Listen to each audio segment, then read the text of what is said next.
Ito na guys, ang ating bagong luto na banana chips. Ayan. Bali guys, ano lang siya. 3 piling na saging. Ayan. Sobrang looks yummy. Mano lang talaga guys, matrabaho ang magbalat. Pero sulit ka naman.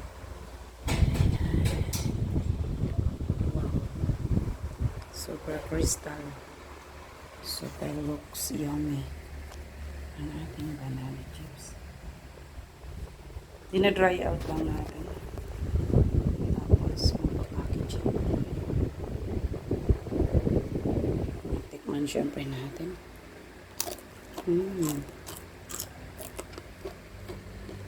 Wow. Ang sarap, sakto-sakto sa tamis, linamnam.